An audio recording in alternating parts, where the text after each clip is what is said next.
Hi, my name is Megan Jameson, and my third tool for innovative technology integration is going to be Epic. Now, Epic is a very widely known tool. It's a tool that a lot of us educators like to use. It's a tool that schools even sometimes get for us. It really just depends on your district. But using the free version of Epic, I want to show you some different tools that you can use with Epic to increase collaboration between you and your teammates, to increase your engagement with your kids, and to make sure that you are really hitting everything you want to have. So with Epic, one of the main things is you always have to have your class code and have your kiddos rostered. Now, my kiddos haven't read a whole lot on Epic because I do also try to balance having real books, but when it comes to exploring them, you have your different topics and your subtopics, and you have all these different recommended explore alls for your AR, your comics, read to me's, audiobooks. They're all great choices.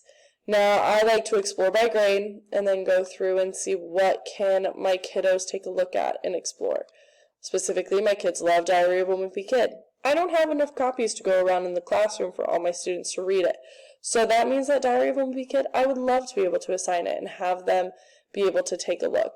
They like Roblox. A lot of my kiddos like to use Epic as a tool to read books where they aren't necessarily trying to read for challenge, they're just wanting to read for fun. And there's nothing wrong with wanting to read for fun. I also really like that they have the iSurvives because I don't have all of them, but this gives me an opportunity to share them with my students. Now you can see these little hearts and you can see these little assign buttons. In my library, I have different books that I have favorited or assigned. I have collections. So I have a student who he loves Legos. This was an motivator for him that I had made him a collection on Epic, and it was assigned to him, and he gets to go take a look at it whenever he wants. I have had this book, this River of Words. I was supposed to have a copy for every student. I didn't. I got really lucky. It was on Epic, and it was one of my curriculum resources. So there are little hidden gems in Epic. I also love that Epic has that read to me feature where it allows students to track as it reads to them. That's a really important feature for me because I have quite a few students who are significantly lower than our grade level. Now, the thing I love with Epic is that I can also share a collection. So I could go to Finn's collection and I could share it, and I can either share it with an Epic teacher or I can just send it via an email. And so I can share a collection with my colleagues. For example, if I am taking a look at motion science,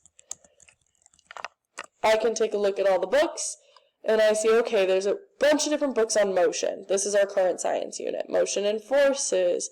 I have just motion. There's all these different books, changing directions, pushing and pulling.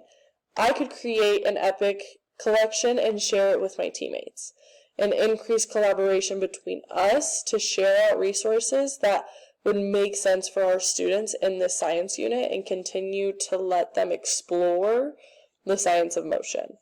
It's one of my favorite ways to connect, and you can also look for other teachers as well. So for example, when I left my old school, I had a map collection that one of my teammates had. I loved it. She sent it to me, and my kids got to use it this year too. So Epic is great for collaboration between educators, students, and just getting students to want to read.